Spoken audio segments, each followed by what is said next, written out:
ગીર સોમનાથના વડામથક વેરાવળમાં સોમનાથ મંદિર નજીક આવેલ પ્રભાસ પાટણ વોર્ડ નંબર 2 માં આવેલ મંગલમ અને આજુબાજુની સોસાયટીમાં પીવાના પાણીમાં ગટરનું દૂષિત પાણી ભળતું હોવાથી કલેક્ટરને રજૂઆત કરી હતી।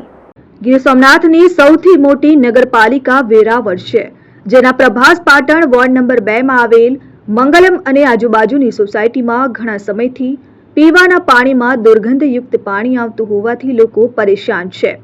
આ વિસ્તારમાં મોટા ભાગના લોકો મજૂર વર્ગના છે અને જ્યારે પીવાનું પાણી આવતું હોય અને ગમે ત્યારે વચ્ચે દૂષિત પાણી આવવાનું શરૂ થઈ જાય છે, જેથી પીવાનો આખો ટાંકો ભરાયો હોય છતાં ખાલી કરવો પડે છે। આ પરિસ્થિતિ ઘણા સમયની છે અને આ બાબતે નગરપાલિકાને વારંવાર રજૂઆત કરવા છતાં કોઈ પણ ધ્યાન આપતું નથી।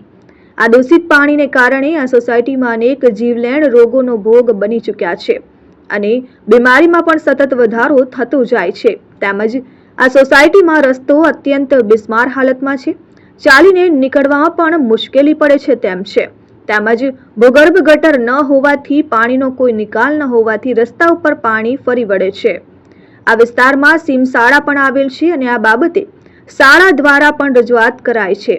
આ સોસાયટીમાં 1 વર્ષ પહેલા નગરપાલિકાના ચીફ ઓફિસરે રૂબરૂ મુલાકાત લઈ પ્રશ્નના નિકાલ બાબતે ખાતરી આપી હતી અને તેને પણ 1 વર્ષ જેવો સમય વીતવા છતાં કોઈ કામગીરી થઈ નથી, જેથી આ મંગલમય સોસાયટીની બહેનો કલેક્ટરને રૂબરૂ મળી આ સમસ્યા બાબતે રજૂઆત કરી અને આ બહેનોની હાજરીમાં કલેક્ટર દ્વારા ચીફ ઓફિસરને ટેલિફોનિક વાત કરાઈ અને આ વિસ્તારના લોકો નગરપાલિકાને નિયમિત તમામ વેરા ભરવામાં આવે છે, છતાં પીવાના પાણીમાં દૂષિત પાણી બંધ થતું નથી અને કોઈ જાતના વિકાસના કામો પણ થતા નથી, જેથી આ પાયાના પ્રશ્નોનો નિકાલ નહીં આવતા આંદોલનનો માર્ગ અપનાવવો પડશે અને આગામી લોકસભાની ચૂંટણીમાં પણ નવા જૂની કરવાના તેઓ મૂડમાં છે।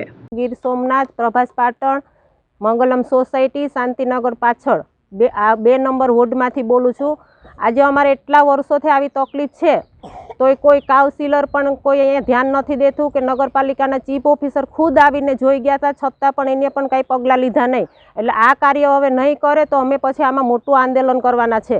અમે ટેક્સ પણ ભરીએ છીએ, સુલાવેરા પણ ભરીએ છીએ, તો પણ કોઈ અમારે આવું પાણી ખરાબ આવે તો પણ કોઈ ધ્યાન નથી દેતું। આ 4-4, 5-5 વર્ષથી આવું પાણી ગંદકીવાળું પીએ છે। કોઈ સાફ સફાઈ કરવા આવે છે તો 10 દિવસે 15 દિવસે સાફ સફાઈ કરવા આવે છે, તો અમારે શું આ પગલાં લેવા।